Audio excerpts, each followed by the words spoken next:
Reports that negotiations are underway between the US and Iran have failed to stop attacks across the Middle East. It's been nearly 4 weeks since the US and Israel attacked Iran, launching a war with global consequences.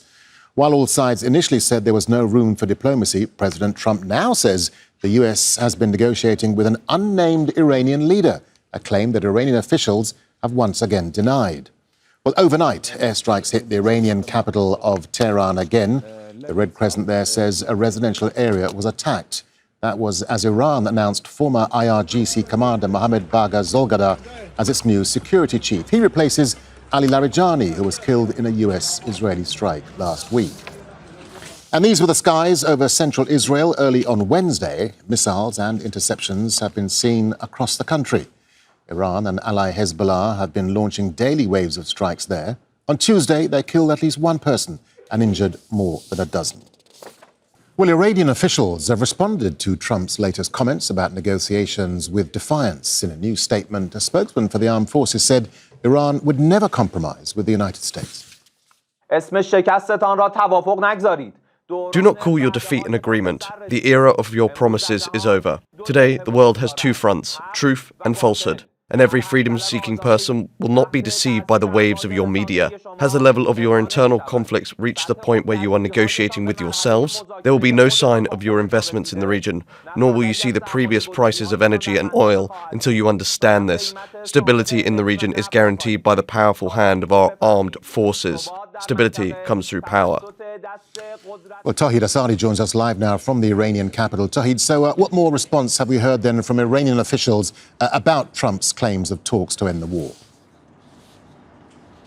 Well, actually, except for the statement that we just heard from the spokesperson for the joint military headquarters of Khatam al-Anbiya, publicly speaking, we don't have any reaction to that, except, and of course, it goes without saying that we just heard from the Speaker of the Parliament, Mohammad Bagher Ghalibaf, as well as the spokesperson for the Ministry of Foreign Affairs, Ismail Baghai, both coming out to say that right now there is no negotiation taking place with the United States, but still we know that Iran is engaged in actually a trajectory of diplomatic engagement, not with the US, but with the regional countries and beyond. We know that Foreign Minister Abbas Araghchi has had different phone conversations with his counterparts from Egypt, from Pakistan, from Oman, and from different countries. And that is indicative of the continuation of a sort of diplomatic engagement. However, even when it comes to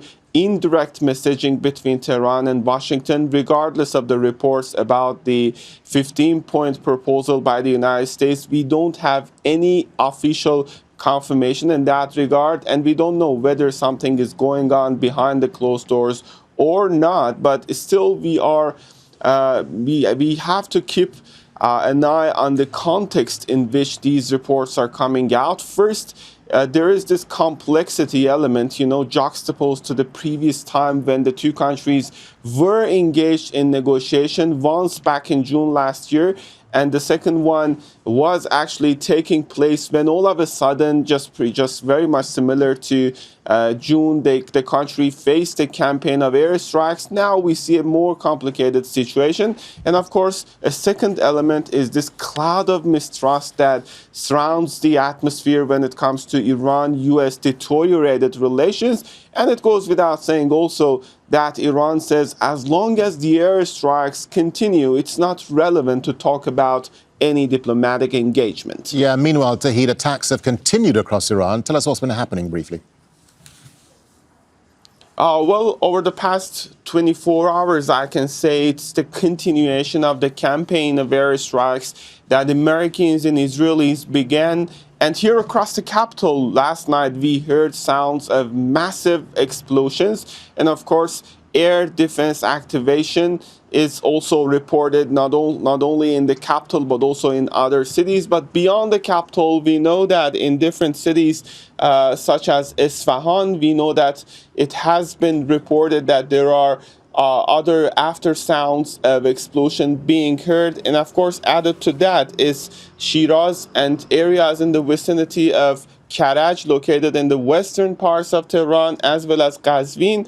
We are receiving reports about the continuation on the one hand, and of course, on the other hand, we know that Iran is talking about the continuation of its retaliatory strikes, the 80th wave of which IRGC says has been started, and that means basically, since we're dealing with this exchange of fire, we are at any point not close to de-escalation.